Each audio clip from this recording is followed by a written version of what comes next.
베드로 사도가 예수님을 부인한 이후에 상당히 마음에 상처를 받았습니다. 물론 상처를 받고 그가 힘을 잃은 여러 이유들은 또 다른 이유들도 포함이 됐겠지만 여하튼 상처를 받았습니다. 주님이 베드로를 찾아가셨습니다.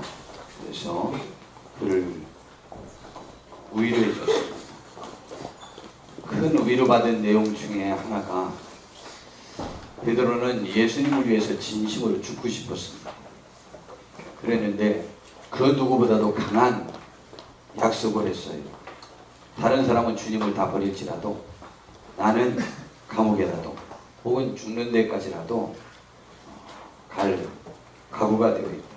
그러니 절대 주님을 버리지 않는다 라고 했는데, 물론 다른 제자들도 주님을 다 버렸지만 베드로만은 특별히 더 구체적으로 예수님을 3번 모른다고 부인을 했습니다. 그가 참으로 슬펐습니다. 그리고 자기는 패배자라고 생각했습니다. 그러나 그것을 인하여 주님을 사랑하는 마음이 식었던 것은 아닙니다. 다만 사랑하는 주님을 자기가 모른다고 3번 부인한 것이 마음에 상처가 됐어요. 그래서 주님은 본인을 사랑하다가 상처를 받은 베드로를 위로하기 위해서 디베아랴 바다를 찾아가셨던 것이었습니다. 베드로와 나머지 6명의 제자는 베드로가 고기 잡으러 간다니까 그를 쫓아나섰습니다. 그래서 7명이 밤새워 그물을 던져 고기를 잡았습니다. 근데 놀라운 사실은 한 마리도 잡지 못했어요. 그랬는데 새벽녘에 예수님이 그 바다에 찾아오셨습니다. 그리고 그들에게 물어봤습니다. 얘들아, 뭘 좀 잡았냐? 예수님인지 모르는 상태에서 그들이 대화가 시작된 겁니다. 하나도 못 잡았습니다. 그러냐? 그럼 배 오른편에 그물을 던져봐라. 그래서 그들이 생각 없이 그냥 배 오른편에 그물을 던졌습니다. 근데 고기가 너무 많이 잡히는 것이죠. 이것은 처음에 주님이 베드로를 부르실 때도 그 디베아랴 바다 같은 장소에서 있었던 현상입니다. 그들이 야릇하게 생각하고 있었는데 사도 요한이 금방 주님을 알아봤습니다. 주님이라고 하니까 베드로가 뭐? 주님? 그러더니 쳐다보더니 주님이구나 라고는 너희들은 고기를 정리해라. 그리고는 자기는 벗었던 옷을 입고 90m를 헤엄쳐서 밖으로 나왔습니다. 여러분 수영 몇 미터 가요? 우리 상욱이 수영할 줄 아나? 50m 가나? 25m? 하나? 아직 그 정도 못 가고 떠서 물속으로 들어가진 않네?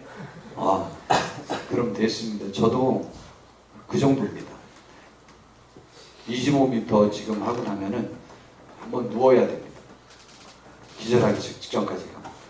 근데 여하튼 어부 출신이니까 90m를 헤엄쳐 나왔습니다. 왔더니 숯불이 있고요. 거기에 물고기와 떡이 놓여져 있었습니다. 다른 제자들이 오고 났더니 너희들이 잡은 고기도 가져오라고 했어요. 그걸 가져다가 같이 구워서 아침 식사를 마쳤습니다. 수영 막 얘기 끝나자마자 수영 선수가 오네. 진짜요. 제가 영어하고 수학은 A반이에요. 진짜입니다. 근데 수영은 전교에서 1등이에요. 영수는 A반인데 수영은 전교에서 1등이에요. 정말 수영 선수 출신이라 다른 사람이 제 못 이겨요. 멋지고 생긴 것도 키도 체형도 멋져보여. 그런데요, 수영에서 나와서 보니까 그렇게 수영장에서 나오니까 다 식사를 했어요. 7명의 제자가 있었습니다. 베드로와 다른 6명이 있는데 놀라운 사실은 주님은 그 순간부터 정말 그 자리에 예수님과 베드로와 단둘이 있는 것처럼 예수님은 행동하십니다. 베드로에게 물어봅니다. 내가 이 사람들보다 날 더 사랑하냐고. 이 말은요, 다른 여러 해석이 있지만 이것만은 가장 분명합니다. 내가 여기 있는 6명 다른 사람이 나를 사랑하는 정도보다 내가 유독히 나를 더 사랑하느냐라는 얘기예요. 만약 이것을 오늘 찬양 인도한 다현이한테 한번 물어봅시다. 다현아, 여기 예배 인원이 있는데 내가 다른 여기 사람들이 나를 사랑하는 것보다 내가 나를 더 사랑하니? 라고 물어본다면 뭐라고 답변하겠니? 내가 날 사랑하느냐? 라고 질문을 했더라면 조금 하죠. 다른 사람들이 날 사랑하는 것보다 네가 유독히 나를 더 사랑하냐고 질문했습니다. 그런데요, 베드로는요 단호하게 말했습니다. 그렇습니다. 내가 주님을 사랑하는 줄 주님이 아십니다. 근데 주님은 내가 나를 사랑하느냐고만 질문했던 게 아니에요. 첫 번째 질문은 좀 복잡하게 질문했어요. 내가 다른 사람들이 나를 사랑하는 것보다 내가 나를 더 사랑하느냐라고 질문했던 것이었어요. 이거요, 사랑하는 사람들은 자기가 제일 사랑하는 거 알아요. 정말입니다. 자기가 남보다 더 사랑하는 것 자기가 알아요. 우리 교회도요, 그냥 저와의 관계에서도 마찬가지입니다. 내가 나를 사랑하느냐? 라고 물어본다면 여러분들 중에 누가 특별히 목사님을 더 사랑한다라고 여러분의 마음속에도 짐작이 될 겁니다. 베드로는 행복한 사람입니다. 여러분은 주님을 사랑해서 상처받는 귀한 분들 되길 바랍니다. 주님을 사랑해서 위로도 받는 분들이 되길 바랍니다. 주님이 여러분에게 상처나 위로나 전혀 영향력이 없는 관심 밖의 분이 되어서는 안 됩니다. 주님을 우리의 중심에 모셔드려야 합니다. 주님을 가장 사랑한다고 베드로는 생각하고 있었습니다.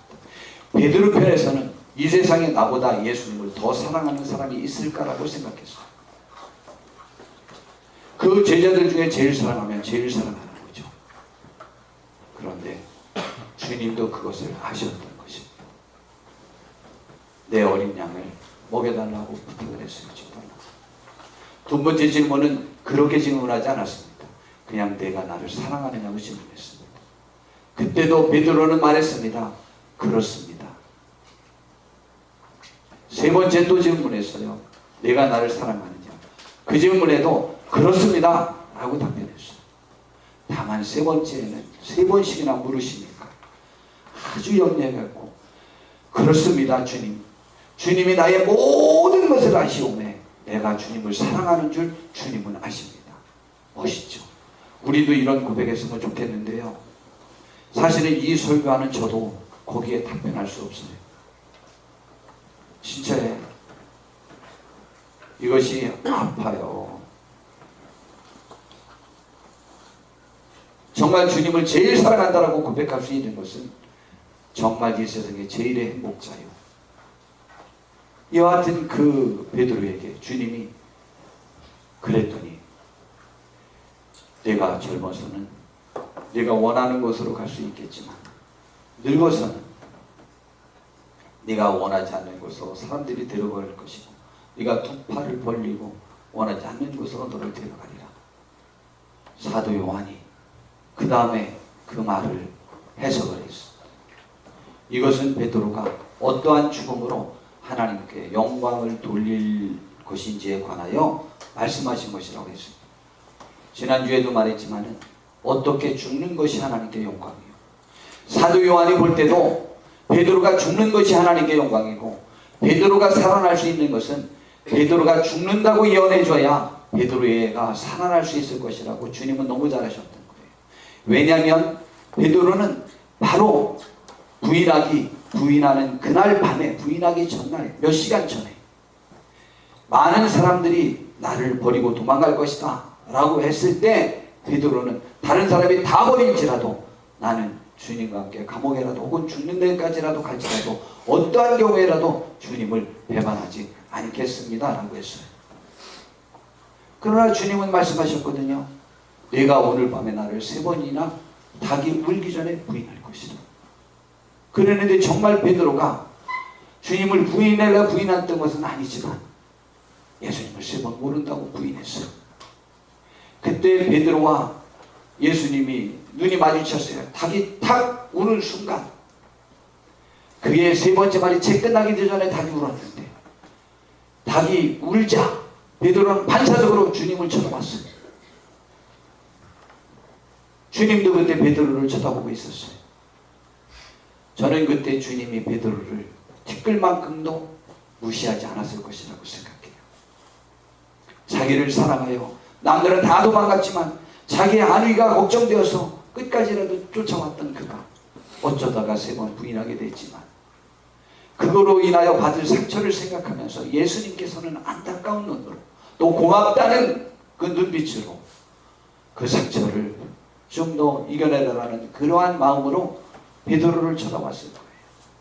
그러나 어쩌거나 베드로 입장에서는 자기가 예수님을 부인한 것이 마음이 아팠어요. 그래서 나가서 통곡을 했어요. 지금 이스라엘의 성지순례를 가면 통곡의 벽이 있답니다. 저는 이번에 다리 때문에 못 갔죠. 전 성지순례를 2번이나 돈 내고 못 갔어요. 자, 못 갔는데요, 이스라엘에 지금 통곡의 벽이 있는데 이스라엘에 많은 순례각들이 벽에 옵니다.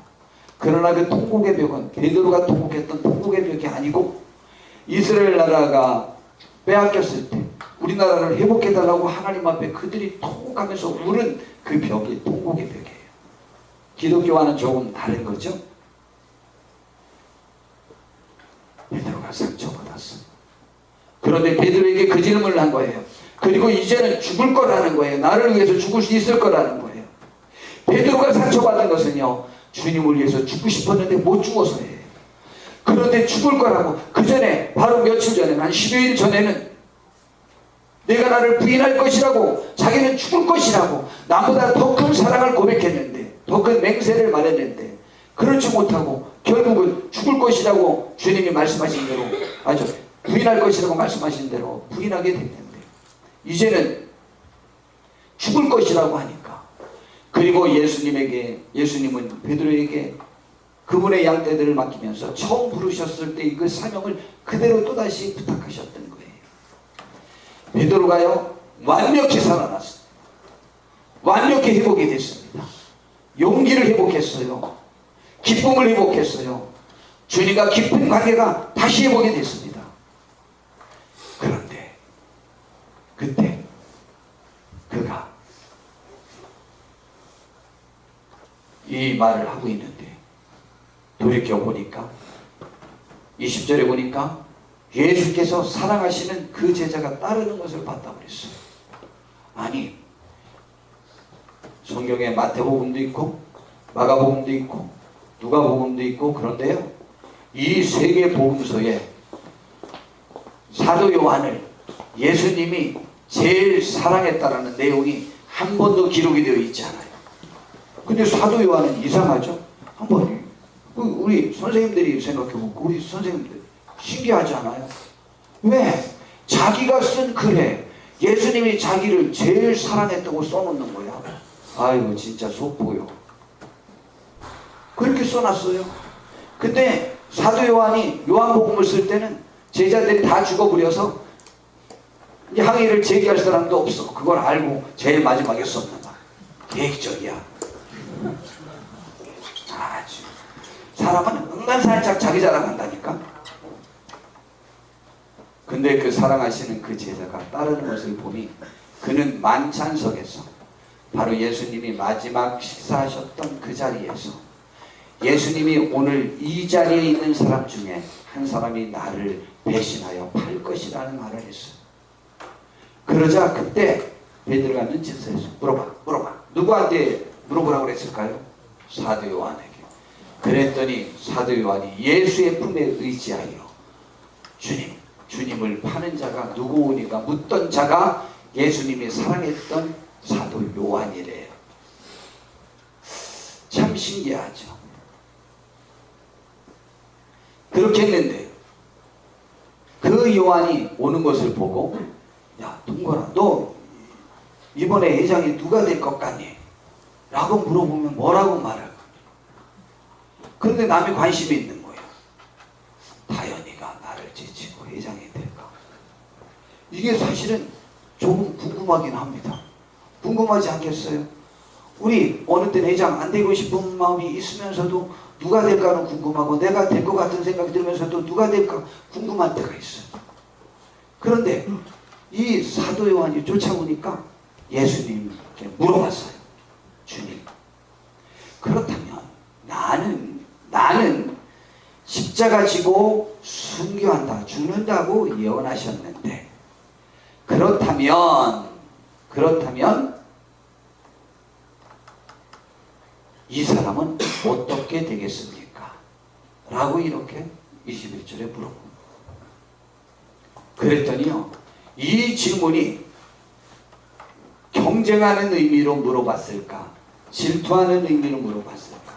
무슨 의미로 물어봤을까? 남이 나보다 더 인정받는 모습은 내가 볼 수 없겠다는 마음으로 베드로가 물어봤을까요? 저는 단연컨대 그렇게 생각하지 않습니다.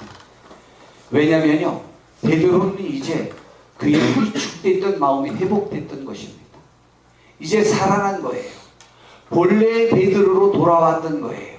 본래의 베드로는 어떤 특징이 있느냐?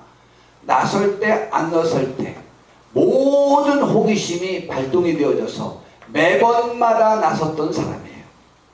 그러니까 자기가 그렇다니까 그냥 이 사람은 어떨까 생각해서 생각 없이 그냥 물어본 거예요. 궁금해서. 그랬는데요, 베드로는 생각 없이 그냥 호기심에 질문했지만, 이 질문을 들은 예수님의 답변은 너무 단호합니다. 예수님이 말씀하셨어요. 내가 올 때까지 그를 머물게 하고자 할지라도 네게 무슨 상관이냐? 너는 나를 따르라. 베드로가 그렇게 잘못한 것도 아니에요. 그러나 저 질문에 대한 답변은 아주 분명하게 말해야 될 필요성이 있다고 생각해서 주님이 저 말씀을 하셨을 거예요. 이 말이 제자들에게 나가가지고 사도 요한은 죽지 않고 영원히 예수님과 함께 할 것이라는 그러한 말로 오해가 되었지만, 예수님의 본래의 말씀은 그가 죽지 않겠다 하신 것이 아니라 내가 올 때까지 그를 머물게 하고자 할지라도 내게 무슨 상관이냐라고 하는 거예요. 여러분, 이것은 주님께서 이후로 제자들과의 관계 속에서 그들이 어떠한 마음으로 주님을 섬겨야 될런지에 관한 것을 너무 잘 말씀하신 거예요. 여러분, 교회는 지금 많은 문제를 가지고 있습니다. 그 문제 중에 제일 큰 문제가 무엇인지 압니까? 제일 큰 문제, 요즘 우리나라에 가난한 신자가 많이 늘어났다는데 들어본 사람이 있습니까? 혹시 가난한 신자, 제가 전에도 한번 말해본 것 같은데, 가난한 신자, 예, 우리 교수님들 접하면서 그 교수님들과 함께하는 사람들은 가난한 신자가 많긴 많을 거예요. 실제로 농담이 아니고 진담입니다.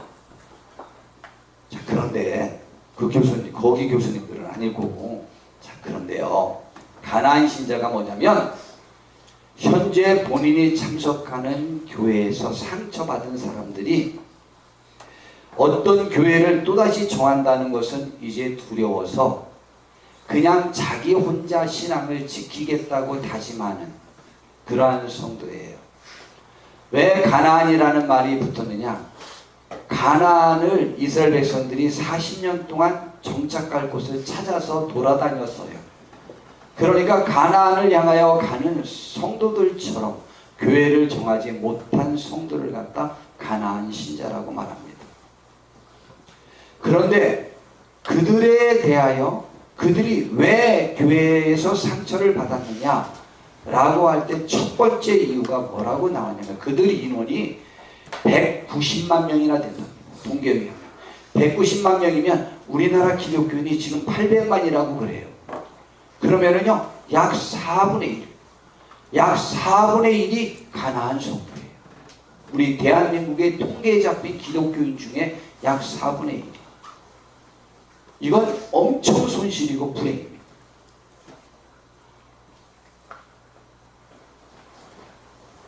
그런데 그들의 첫째 이유가 뭐냐 그랬더니 교회 갔더니 시기와 질투가 난무하더라는 거예요. 그것에 상처를 받아서 교회를 못 나가겠다라고 답변한 거예요. 거의 대부분이. 주님은 아주 못 받고 있습니다. 남이 너보다 높아지든 남이 너보다 낮아지든 남이 맡은 일이 더 귀중하든 남이 맡은 일이 더 사랑스러워 보이든 그것과 너와 아무 상관이 없다. 네가 왜 그것을 신경 쓰니? 아주 교회에 대한 강한 말씀이라고 저는 생각합니다. 그냥 너는 나를 따르라 라고 말씀하시는 것입니다. 오늘 이 과정 속에서 우리는 이 제자들은 어떠했고 그들이 얼마나 훌륭했는지에 관해서 살펴보려고 합니다. 첫 번째로 주님은요 그 디베라 바다에서 예수님께서 6명은 없는 사람처럼 생각하며 베드로에게 집중하여 베드로를 위로하고 격려하는 그 과정에 있어서 6명의 제자 한 명도 시기와 질투가 없습니다. 거기에 예수님에게 이의를 제기하는 제자가 한 명도 없었다는 얘기예요. 이후로 제자들이 분열하는 내용이 없습니다. 얼마나 멋있는지 몰라요. 그 제자들이 부족한 모습이 많이 보였는지는 모르지만 그러하나 그 주님에 대해 주님이 보실 때 또한 우리가 성경적으로 살펴볼 때 그 제자들은 어느 사이에 성장된 성도들로 또한 그러한 주님의 제자로 변화되어 있었던 것입니다. 주님은 요한복음 17장에 그들을 위해서 하나님 앞에 기도하는 내용이 나와 있습니다. 제가 이제 언젠가는 요한복음 17장에 관해서 이제 설교를 해보려고 합니다. 그 대목 중에 주님이 이렇게 기도합니다. 아버지여, 아버지께서 내 안에 내가 아버지 안에 있는 것 같이 아버지가 내 안에 내가 아버지 안에 있으면 그게 둘이 하나요? 하나님이 예수님 안에 계시고 예수님이 하나님 안에 있어. 둘이지만 하나요. 이렇게 된 것 같이 그들도 다 하나가 되어 다 하나가 되어서 베드로 안에 사도 요한 안에 누구 안에? 우리 안에 예수님과 하나가 하나 되어 있는 우리 안에 그들도 하나 되게 내 우리 안에 있게 하사 세상으로 아버지께서 나를 보내신 것을 믿게 하소서. 세상이 예수님이 하나님의 아들임을 믿을 수 있는 것 중에 하나가 예수님의 제자들이 예수님 안에 하나님 안에 있을 때 예수님을 하나님이 보내신 것을 믿을 수 있다. 우리의 책임이 중차돼야 하지 않아요? 우리가 하나 되어 우리가 예수님 안에 있어줘야 돼요. 22절에 내게 주신 영광을 내가 그들에게 주었사오니 예수님에게 무슨 영광을 줬는지 알아요?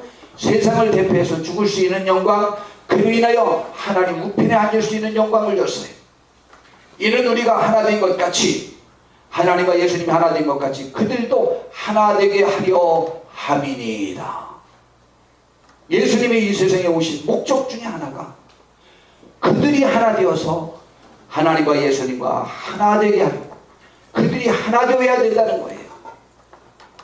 분열하지 않았어요. 미움과 시기질투 같은 것들이 없었어요. 그리고 23절에 이어 말하기를 곧 내가 그들 안에 있는 아버지께서 내 안에 계시오 그들로 온전함을 이루어 하나가 되게 하려 하고 계속 하나 얘기해요. 아버지께서 나를 보내신 것과 또 나를 살아가신 같이 그들도 살아가신 것을 세상으로 알게 하려 함이로소이다. 그들이 하나가 되어서 예수님과 하나가 되면 하나님이 또한 그들을 사랑하는 것을, 예수님이 그들을 사랑하는 것을 세상이 감히 이의를 제기하지 못하고 알 수 있게 된다는 거예요. 신기하죠? 하나님이 여러분을 사랑하는지에 관해서 의문이 있는 분이 있습니까? 단연컨대 그는 지금 하나님을 사랑하는 마음이 지금 식은 사람입니다. 하나님을 사랑하는 사람은 주여 당신이 나를 사랑합니까? 라고 묻지 않아요. 사랑하는데 당연히 그가 나를 사랑하는 줄 압니다. 하나님을 사랑합니까? 그분과 하나 되십시오. 그분과 하나 되면 하나님이 그들을 사랑하고 있는 것을 하나님은 세상은 알 수 있고 하나님은 알 수 있대요. 우리가 하나님을 사랑하면 살아나는 편이 무엇이냐? 그와 하나 되세요. 그리하면 세상은 우리를 하나님이 사랑하는 줄을 알 수 있대요. 우리가 하나님의 사랑받은 자로 증명하는 것은 그분과 하나 되는 거예요. 그분과 하나 되는 것이 무엇이냐? 우리가 하나 되는 거예요. 요한복음 13장에 주님께서요 최후의 만찬을 하시고 제자들의 발을 씻겨주셨어요. 발을 씻겨준 목적을 말씀하셨어요. 너희들은 나를 주라. 또한 선생이라. 그래, 너희들의 모든 것을 주관할 수 있는 주가 된 내가, 선생인 내가 너희들의 발을 씻겼다. 너희들에게 본을 보이려고 합니다. 너희들이 남의 발을 씻겨주라. 성결하라고 했어요. 그리고 이어 말씀하시기를 새 계명을 너희에게 주노니 서로 사랑하라. 내가 너희를 사랑한 것 같이 너희도 서로 사랑하라. 섬기는 것이 사랑이에요. 너희가 서로 사랑하면 이로써 모든 사람이 너희가 내 제자인 줄 알리라. 그랬어요. 이 세상에 우리가 주님의 제자임을 알릴 수 있는 길은 우리가 우리끼리 사랑하는 거예요. 우리끼리 사랑하는 거예요.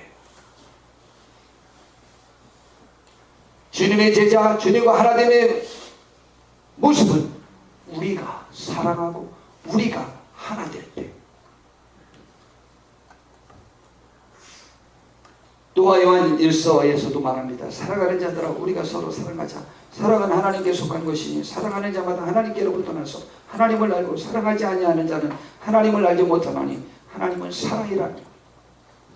만약 우리 속에 사랑의 마음이 없다면 하나님을 알지 못한 거예요. 사랑은요 뭐라고요? 지난주에 설명했죠. 사랑은 남이 즐거울 때 내가 즐거운 거예요.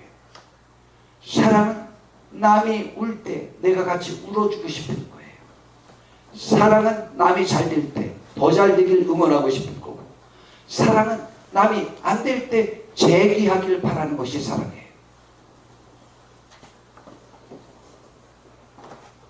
세상이 보길 원하는 것도 그 사랑이고, 주님이 보길 원하는 것도 그 사랑이고, 우리가 주님의 제자임을 증명하는 것도 그거예요. 여기에 세상을 사랑하라고 말하잖아요. 성경 어느 곳에 보세요. 물론 세상을 사랑해야 합니다. 그러나 성경 거의 전체가 모임체인 너희끼리 사랑하고 있습니다. 그래야 이곳에 주님이 계시다 고백할 수 있다는 것이죠. 사랑하는 자들아, 하나님이 이같이 우리를 사랑하셨은즉 우리도 서로 사랑하는 것이 마땅하도다. 어느 때나 하나님을 본 사람이 없을 때 만일 우리가 서로 사랑하면 하나님이 우리 안에 거하시고 그의 사랑이 우리 안에 온전히 이루어집니다. 이 세상에 하나님을 본 사람은 없대요. 그러나 하나님이 계심을 증명하는 것은 우리가 서로 사랑하면 하나님이 계심을 증명할 수 있다는 말씀입니다.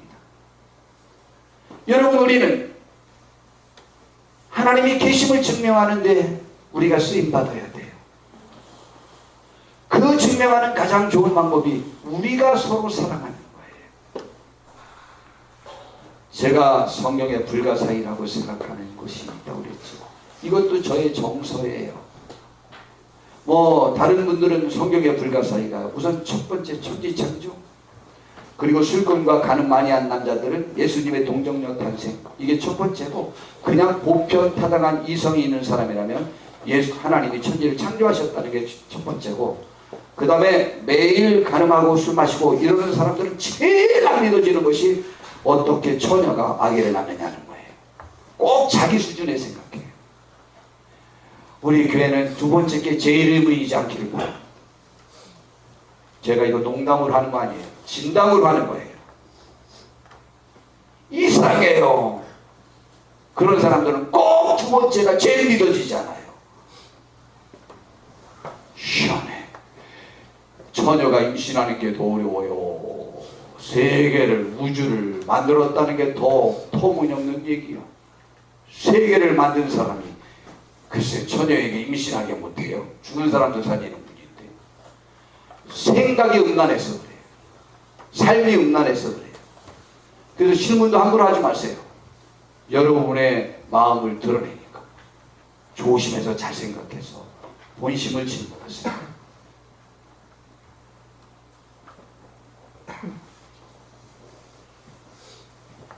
저는요, 성경의 불가사의가 너무 충격을 준 것이 로마서 12장 3절 말씀이에요.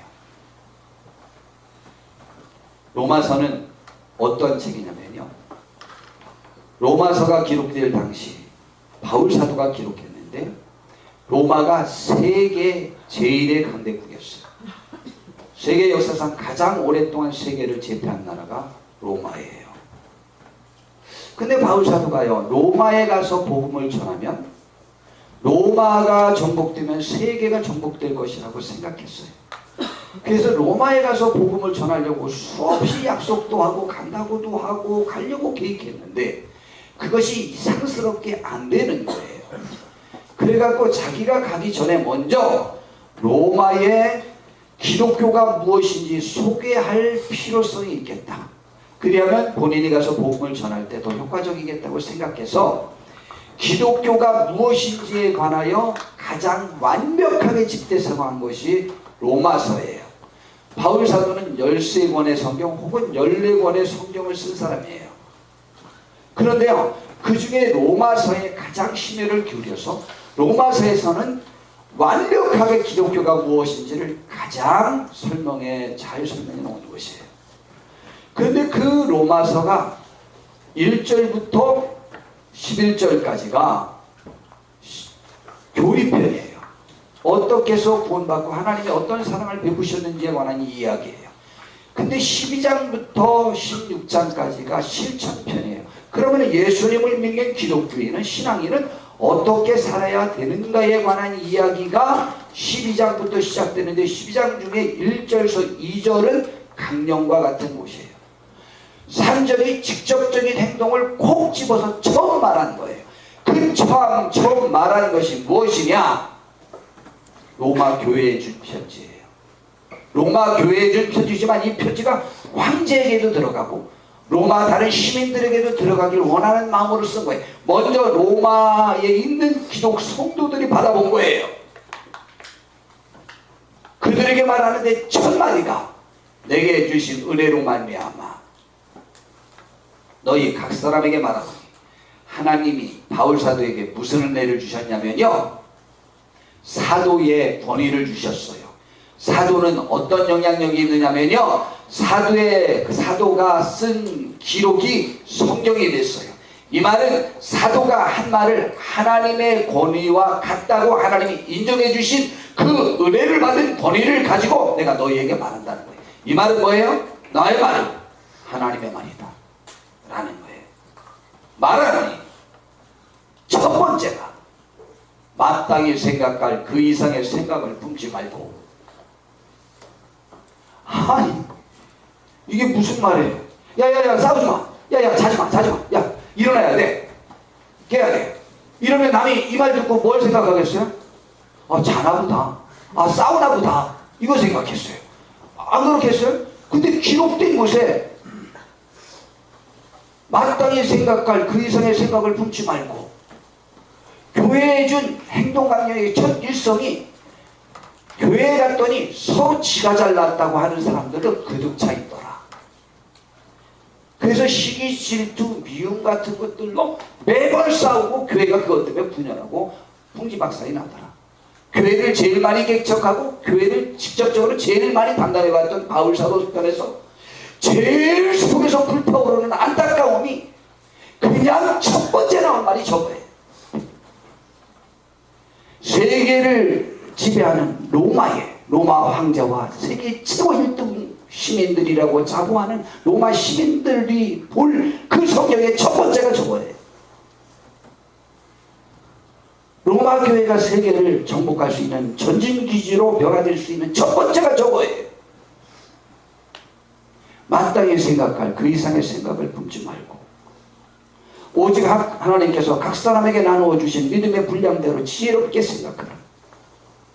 좀 지혜롭게 생각하라. 왜 내가 제일 잘나는 줄로 아냐? 왜 내가 모든 것을 해야 된다고 생각하냐? 왜 내가 모든 것을 독차지해야 되느냐? 베드로와 요한은요 싸우지 않았어요.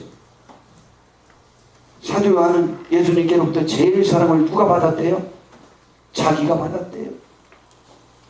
예수님 품에 팍 안겨가지고 넉살 좋게 밥 먹어가면서 예수님 누가 발 건데요? 요건 베드로는 못합니다.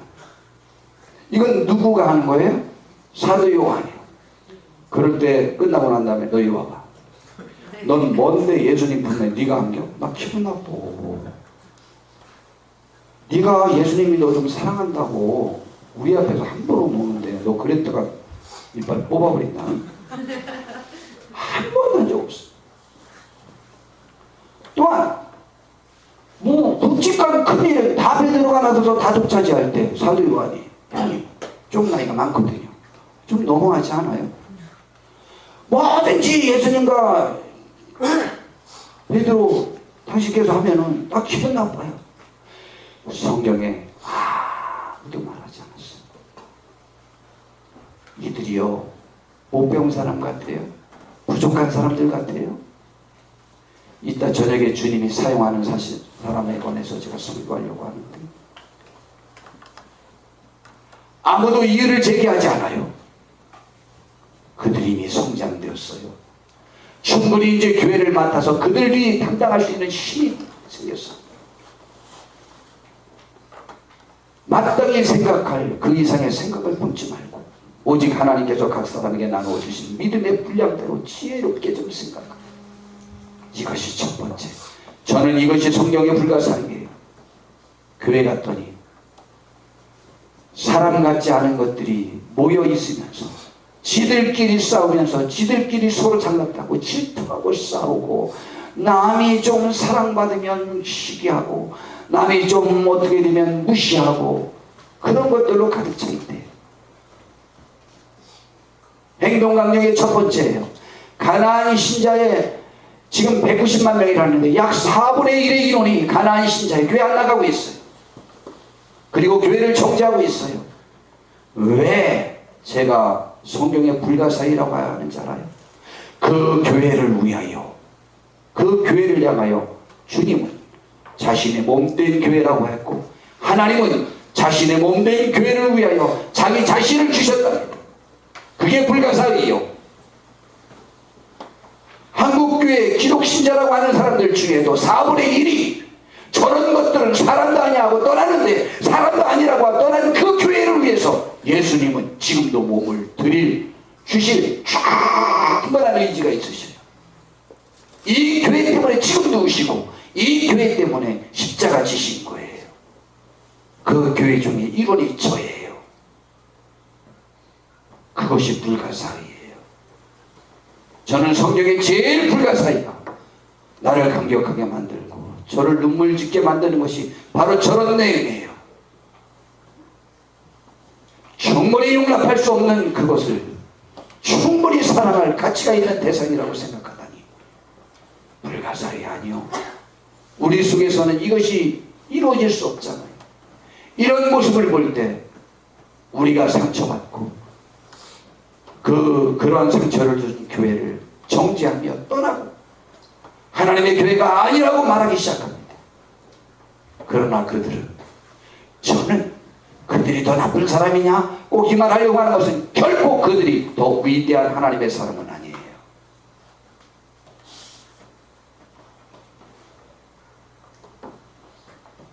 우리 개와 나귀 알죠? 이솝과 이런 이야기가 있었대요. 이솝이 쓴 거예요. 제가 각색해 볼게요. 개가 보니까 아침에 자기는 집에 혼자 떼어놓고, 동준이 집에 혼자 떼어놓으면 반드시 어디 와? 엄마 찾아 교회 오잖아. 근데 아침마다 나갈 때마다 걔는 네가 혼자 집 와. 그리고 집에 남겨놓고 꼭 나귀만 데리거나 어딜 갔는지 하루 종일 나귀랑 있다가 집에 들어오면 어디서 먹다 남은 음식 찌꺼기 그거 싸갖고 와서 자기한테만 주는 거예요. 나귀한테는 좋은 풀 배워갖고 그거 주고, 나귀한테는 신선한 당나귀 주는 게 아니고 당자 들어가는 거 있는데 홍당무 주고 그러는 거예요. 그래갖고 걔가 화가 나 죽겠다. 아니 하루 종일 나는 혼자서 집만 지키게 만들고, 주인님께서는 그저 나귀만 좋다고 나귀만 데리고 하루 종일 밖에 가서 맛있는 것만 먹고 오시는 거예요. 그리고 집에 오면 음식 싸고 그것만 던져주니까 화가 나가지고 주인한테 달려들었어요. 달려들고 막 일을 제기했다가 주인이 화가 나서 보신탕을 해 먹었대. 야 다현아, 너 보신탕 좋아해? 이게 이수부부하네.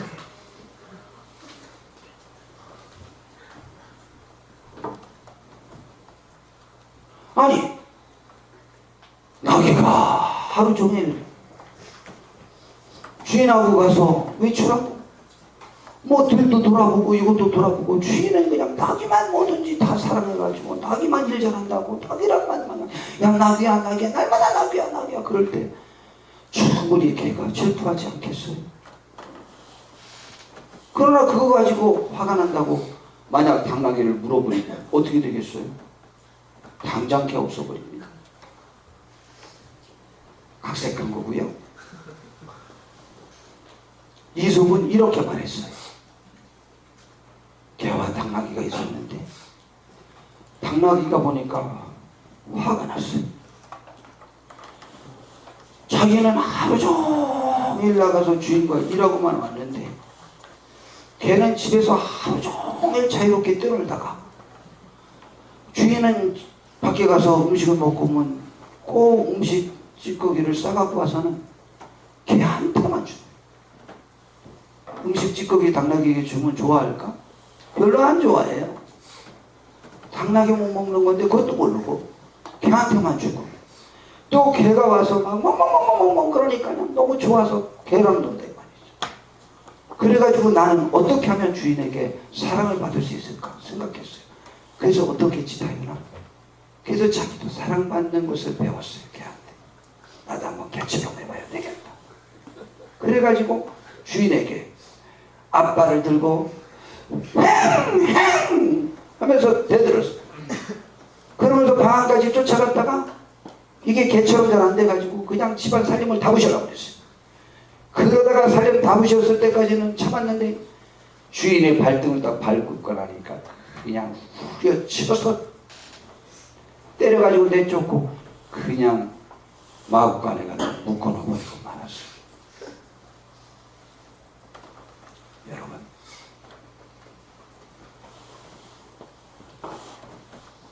지금 내가 하는 일이 불만이십니까? 다른 사람이 하는 일이 더 옳습니까? 더 좋습니까? 조금 전에 제가 각색한 것도 충분히 이야기가 되겠죠? 그러면 이솝은 이쪽으로 만들어서 그렇지 제가 각색한 것도 충분히 얘기 들어보니까 걔가 불만일 것 같죠? 바꿔놓고 생각하면 똑같아요. 만약 IMF가 닥치면 뭐 먼저 처분할까요? 개를 먼저 처분하겠죠?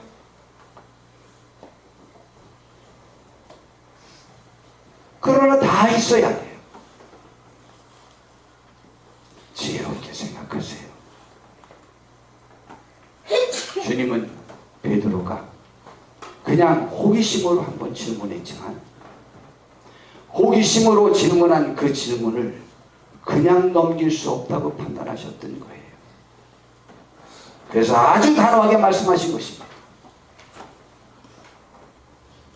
내가 올 때까지 그를 몸무게 알고자 할지라도 내게 그것이 무슨 상관이니? 나를 따르거라.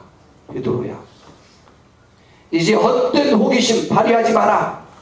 그냥 할 일만 하라. 그러나 베드로에게 그렇게 집중했어도 사도 요한은 주님은 날 제일 사랑하셔서 확신하고 있고, 베드로는 나는 주님을 제일 사랑해서라고 확신하고 있습니다. 여러분, 사랑하면 뛰어오도록 되어 있고, 사랑하면 안타깝도록 되어 있고, 사랑하면 기쁘도록 되어 있습니다. 여러분이 주님을 사랑하여 주님의 몸된 이 교회를 사랑하는 축복이 있길 바라고, 주님의 몸된 지체가 우리와 함께하는 우리 형제 자매들 성도들인 것입니다. 그들을 사랑할 때 우리가 주님 안에 있고 주님이 우리 안에 있게 되는 것입니다. 그렇게 될 때 세상이 교회 안에 보니까 하나님이 계시구나 보여지고, 가난한 신자가 옳진 않지만 그들도 교회에 정착할 수 있는 것입니다. 우리가 이러한 사랑의 띠로 하나 되는 귀한 은혜가 있기를 바랍니다. 오늘 제가 몸도 불편하고 해서 사실은 연중 계획 중에 12월에 세례학습과 함께 성찬식을 하기로 했어요. 근데 제가 몸이 불편해서 안 하려고 했더니 세례학습은 1월달이나 다음에 하더라도 성찬식은 좀 꼭 했으면 좋겠다고 김원혜 집사님 말씀하셔서, 그래 바로 오늘 하기로 계획을 했어요. 근데 이 오늘 말씀과 어쩌면 성찬식의 의미와 딱 부합되는 말씀이 또 닿는지 얼마나 감사한지 몰라요. 오늘은 우리가 이 주님의 성찬을 생각하면서 우리 함께 해보려고 합니다. 우리 성찬식 하는 사람 안 정했나요? 성찬위원들 나오세요. 이 성찬식은 이런 것입니다. 앞에 와서 이걸 꺼내고 지금 준비하고 있어요. 제가 설명하는 동안. 성찬식은 이거예요. 주님의 떡과 살과 피를 우리 함께 나누는 거예요.